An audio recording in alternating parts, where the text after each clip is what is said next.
This is what gaming looked like when I first started playing games. Yeah, I'm what the kids on TikTok call an unk. To no one's surprise, a lot has changed over the years. After platinuming every Sonic game that came out over the past decade or so, I was curious about answering the following questions. Were the games that I grew up playing actually good? And how could I measure that by today's standards? In an attempt to answer that, I'm going to try to unlock the Platinum Trophy for 3 games that remind me of my childhood. Hopefully, by exploring everything each game has to offer, I can deduce, bet you weren't expecting me to say that word, if my favorite games growing up were and are still fun to play. I'll go ahead and start with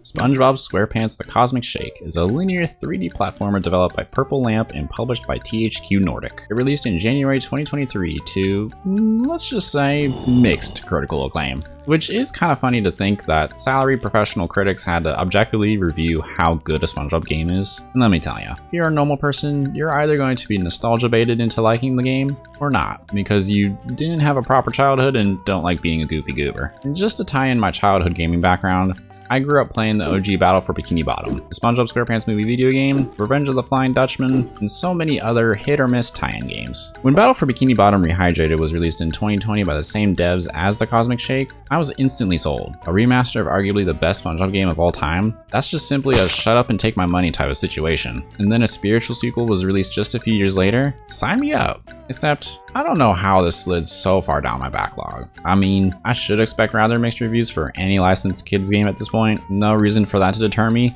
Not anymore. So to give it a review out of 5 stars, I set out to 100% the game and unlock its Platinum Trophy. And what would that journey entail? In no particular order, players have to complete all of the main missions, find all of the collectibles, complete various combat-related tasks, and beat the bosses under certain conditions. All for a grand total of 44 trophies. Not too shabby. Shabby like a grabby batty. That's funny, right? I started out by watching SpongeBob just happen to completely demolish Bikini Bottom just to blow some magic bubbles, sequentially opening 7 wish worlds, which are portals to alternate versions of iconic locations like Jellyfish Fields, Downtown Bikini Bottom, Blue Lagoon, Rock Bottom, Kelp Forest, Sulphur Fields, and Glove World. Seriously, if you're familiar with the first few seasons of SpongeBob, then you'll be right at home in this game. My job was to save the teleported residents of Bikini Bottom and collect some enchanted jelly along the way. That's right, jellyfish jelly. The lady that provided SpongeBob the magic bubble soap was now asking for jelly. I didn't know what for, but I also didn't care enough to question it too much. I just wanted to get cracking at the linear world, and to get to smacking NPCs. Apparently I'm really freaking good at that. I almost forgot to mention that a key feature of the game is that before you enter each wish world, the bubble soap dealer lady also generously gives you a new costume to wear in that particular world. For example, in the Wild West Jellyfish Fields, SpongeBob gets to flex a sick cowboy hat. As someone from the South now living in California, I appreciate the yeehaw fit here. Anyways, so I started blasting, but for real. A lot of the combat related trophies just kind of popped as I went here. I was just playing with some bubbles and gliding around town. And then slapped some tikis like they were used cars, kicked some balloons, listened to a sweet song from a baby bad guy, helped some enemies become traitors, stacked some bread, and pushed some buttons. Now that would be a good album title about my life. Stacking bread and pushing buttons. That's hard. While the trophy progress slowed down at this point, I continued to push on in the story and explore the vast platforms of this world. There were some cool places, there were some not so cool places. There was literally a lava section. Definitely not cool. Definitely hot. And not too long after that, I managed to roll credits after putting away the jelly lady. Turns out that she needed the magic jelly to trap King Neptune and take over the world. Fortunately, she thought that possessing Squidward would lead to her success. She was very wrong. Very, very wrong. So what did I do to celebrate such an anticlimactic ending? Seriously, I don't want to forget to mention that I literally did not believe that the story just ended the way it did, but I digress. Because I got to jump on a bouncy pad. You're telling me you do something different? You're telling me you're a boring, reasonable adult that wouldn't go and jump on the trampoline when given the opportunity? It's okay, I won't judge, weirdo. Would you play with a reef blower though? Okay, for real, back to big boy stuff now. So next, I spun 6 umbrellas at the same time. Ooh, I got you there, huh? Okay, but for realsies this time, the actual adult thing to do next was find all of the collectibles in the game. Between doubloons, don't drop them,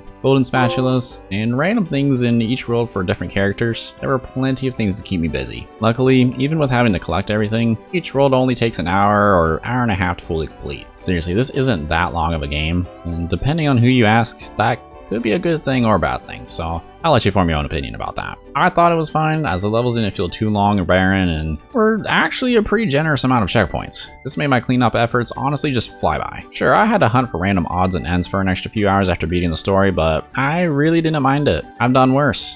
Looking at you, Sonic Forces. With all the collectibles now in hand, I spent my hard-earned doubloons on some costumes for our titular hero. Again, much like a lot of other things in the game, you can tell that the devs love OG SpongeBob. The fits, the music, the writing, all so good, dude. But it's also something that isn't earth-shatteringly unique either, especially as someone familiar with SpongeBob games. But I digress, for now, as there were only a handful of trophies left at this point, all of them related to defeating the bosses again. And honestly, most of the requirements weren't too crazy. Most of them involved either a time constraint or a don't take damage rule or don't get seen rule, but nothing that made me want to jump out of my window. After 11-ish hours and after getting Glovey Glove to literally melt his entire team, I unlocked the Platinum Trophy for the Cosmic Shake. The 69th Platinum Trophy. Nice. And what else can I say? If you like SpongeBob or licensed platformers, you'll find this game to be enjoyable. Is it as good as Battle for Bikini Bottom? Not in my opinion. But I did actually like it for the same reason that I liked the movie tie-in game so much back in the day. And that's because of the linear nature of the game. But I can't say it's the best, especially with the lack of polish I noticed here and there with various aspects. That being said, I would totally buy another game from these devs, so I'll give the game a 3.5 out of 5 gold stars. Not bad by any means, but not game of the year either. It does what it was made to do, and it was enjoyable while respecting the source material. I'm not mad, and I don't see any reason to get mad. Next. Teenage Mutant Ninja Turtles The Cowabunga Collection is a definitive gathering of 13. That's right, count them.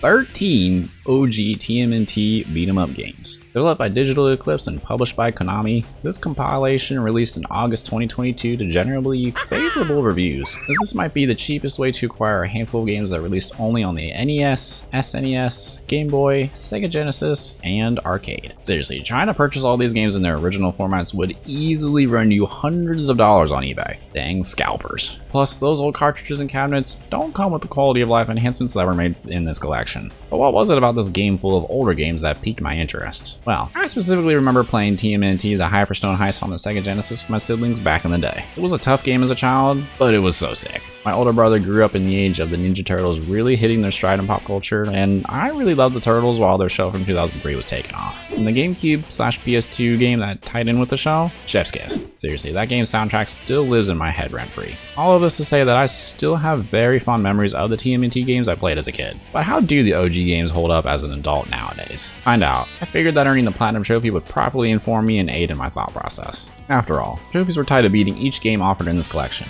13 games, 13 trophies to unlock the Platinum. How hard could it be? On paper, that's actually pretty difficult, as the games are known for some rather notorious 90s game design. You ever try to fight a boss in a 2.5D game where they're twice as fast and strong as you? Yeah, it kind of requires you to get good real quick, which, let me tell ya, someone that has a full-time job and a wife and a child, I ain't got time for that. If you have time for that, please. Go for it, as these are absolute classics, but I'm just trying to vibe and get some trophies. Luckily, there is a way to cheese nearly all the trophies. Let me explain. Long story short, one of the quality of life features introduced in this collection is the ability to watch the game be played and just insert yourself at any point in the playthrough. Seriously, the devs literally recorded either themselves or whatever the opposite is of an average gaming journalist playing an optimized playthrough of each game, just for the player's enjoyment. But here's the hack. Watch the playthrough until the final boss is at 1 HP, insert yourself, save the game, back out, restart the game, and then load your save and start playing. You'll just have to hit the final boss once to technically beat the game and unlock the associated trophy. Yes, this is left in on purpose. Trust me. Does this totally defeat the purpose of these trophies? Totally.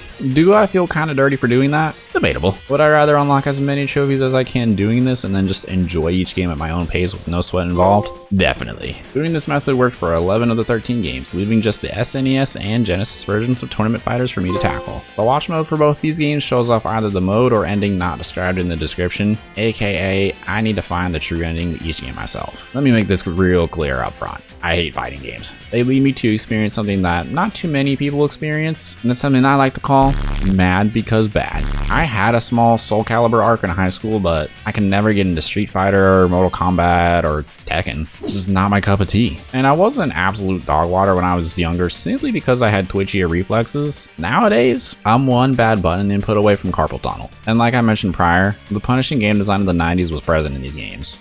Full throttle. Luckily again, there was some cheese to be sniffed out. Ooh, I smell a fine mozzarella ahead.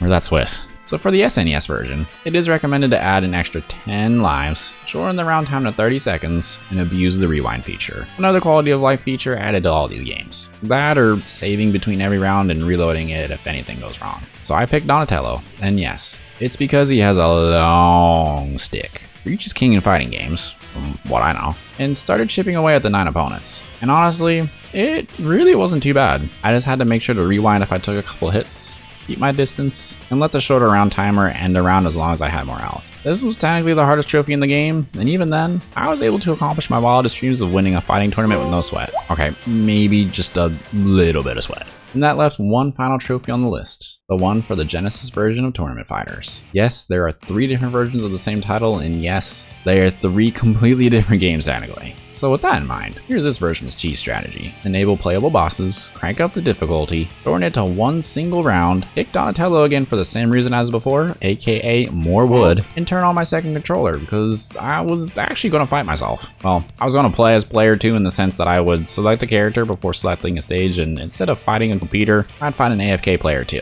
I just had to do that for all 8 main characters and 2 of the bosses, just leaving the final boss for me to actually fight. And once again, being able to rewind saved my run here. Now, if only I could rewind on DMing my crush in college. Would definitely make things less awkward now, but no regrets, am I right? Anyways, so I started blasting. After just shy of 1 hour and with the platinum trophy in hand for the Cowabunga collection, what do I have to say for myself?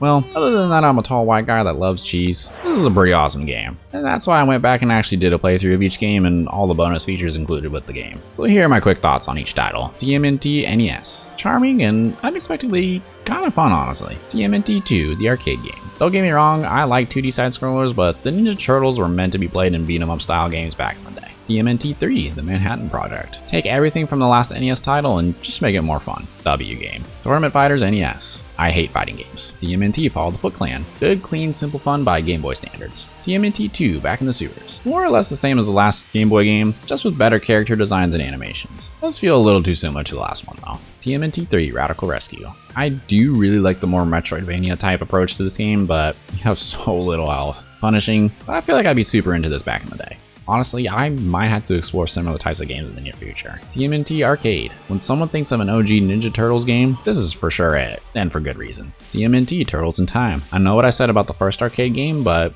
this one is better in every regard. It's too much fun. TMNT 4 Turtles in Time. If I were an older kid in the 90s and had an SNES, I wouldn't be mad if this is how I got to play the Turtles in Time arcade game at home. Tournament Fighters SNES. I still hate fighting games. TMNT, the Hyperstone Heist. I'm so glad that this is one of the key games of my childhood. Didn't realize how many assets it recycled from Turtles in Time, but this is definitely my favorite game included in this collection. It just does everything so well and it's just a blast to play. Tournament Fighters Genesis. When will you understand that I hate fighting games? And the bonus features. Honestly, these are super cool to have here. I'm a nerd for this kind of stuff and there's just so much to get lost in here. Overall, I'm very happy with the Cowabunga collection. Definitely lives up to the hype. These games still have the charm and grit that I remember and include a bunch of things that I missed out on growing up. The quality of life features really clean up the whole experience and the emulation is pretty darn good. Not that I'm an expert in that. I'm sure someone watching this is enough of a nerd to tell me that the input delay is a fraction of a millisecond too long, and honestly, I'm gonna say it, I just don't care. The games are still fun, and I'd rather have this kind of access than trying to figure out a custom emulator or scrounge up enough quarters to just buy a whole arcade cabinet and base my entire personality off of it. Kind of a shame that the Platinum Trophy is as easy to quickly work around the actual requirements as it is, but that's not my fault. Plus, I still see the value of these classics. Easy 4 out of 5 hot and ready New York style pizzas. And if 13 games in one collection wasn't enough action for you, today's your lucky day, because do I have a banger for you.